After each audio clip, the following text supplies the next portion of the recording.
The alarm saved the kingdom. Then it wouldn't let anyone heal. The bell saved the kingdom once. The king had it rung again the next morning. And the morning after that. For 10 years, it never missed a morning. In all that time, no enemy crossed the walls. And yet the wells turned foul. The orchards died. And inside the thickest walls in the world, people began to collapse. A stoneworker came to the king and said, "Silence the bell. 3 days. That's all I ask." The king answered, "If an enemy comes within those 3 days, your head hangs from the bell tower." On the third night, an enemy did come. Just not from outside the gate? 1. The bell and the white flag. 10 years ago, before dawn, the Northern Army came without torches. A boy in the watchtower saw them. He threw himself at the rope, and the sound that followed was louder than anything the kingdom had ever heard.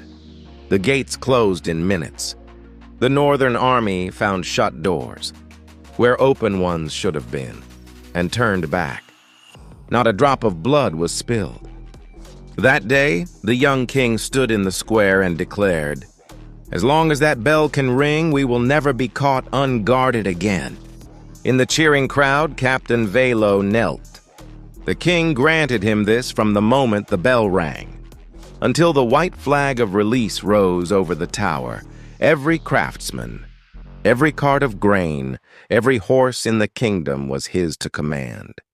The rope and the flag went into the same man's hands. The next morning, a different watchman reported that all was quiet. The king removed him from his post for negligence. From that day on, Valo always came back having found something, and the white flag never rose again. 2. What stops first? Nara was a stoneworker, but not the kind who built walls. She repaired the channels that carried water, air, and heat through the castle. No one else in the kingdom knew what lay beneath the floor. What she noticed first was a rule, and it was very simple. When the bell rang, the first work to stop was always repair. Stoneworkers left the channels and thickened the outer wall. Bakers stopped baking bread and made dry rations that would keep for years.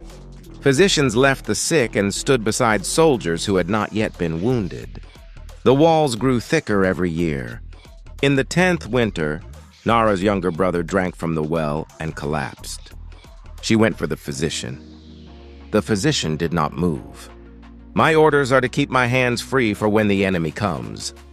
That night, Nara climbed down into the well. What she found at the bottom was not poison. It was silt. 10 years of it settled where no one had been sent to clean. 3. The king's diagnosis. Nara stood before the king. "Your Majesty, it isn't an enemy destroying this castle.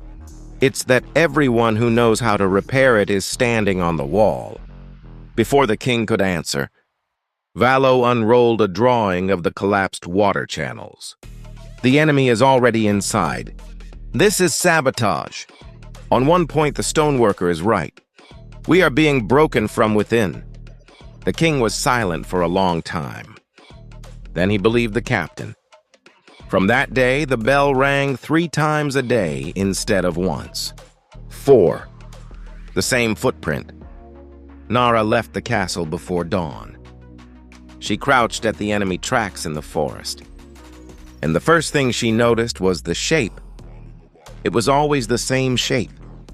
The same stride, the same depth, the same angle of the toe. 10 years of tracks as though one man had been walking.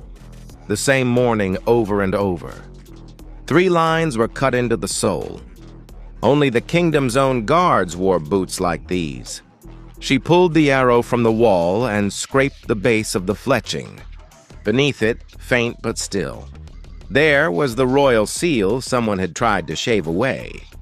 She laid both before the king. Valo denied nothing. He took her drawing of the channels from her hands and held it up. Where the crowd could see, "This woman knows the roads beneath our castle better than I do. The enemy's boots, the enemy's arrows, every one of them could be made inside these walls. Your Majesty, You need not look for the traitor. She is standing in front of you." Then he turned to the king and added quietly, "Anyone who doubts the bell is more dangerous than the enemy." That day, someone threw a stone through Nara's window. The next morning, the arrow she had brought as evidence hung in the square, displayed as proof that the enemy was already inside. 5. 3 days. That same day, in the square, Nara wagered her own life. "Silence the bell for 3 days. If an enemy comes, I will be executed at the gate. If none comes, the captain hands over the rope." Valo laughed and accepted. That night he sent 3 sealed letters to the guard. The 3 soldiers who received them did not ride out through the main gate. They went west into the forest. Nara watched them go. Everyone in the kingdom expected her to die. 6. What she built in 3 days. On the first silent day, Nara did not sleep. She gathered the stoneworkers, the gardeners, the smiths, and took them underground. 3 days won't heal this castle, so we choose one place that can be healed. On the second day, they broke through the wall of silt that had sealed the main channel for 10 years, and the water began to move. On the morning of the 3rd day, the sound of water returned beneath the castle. Valo laughed when he heard, "The enemy is coming tonight, and she's cleaning a ditch." There was one thing he did not know. Valo was the only man who knew where the old passage from the western forest entered the castle. Nara was the only one who knew what ran beneath it. 7. The 3rd night. Men in black armor entered the passage. Halfway through, the door behind them dropped. Stone met stone, and ahead of them the sluice gate opened.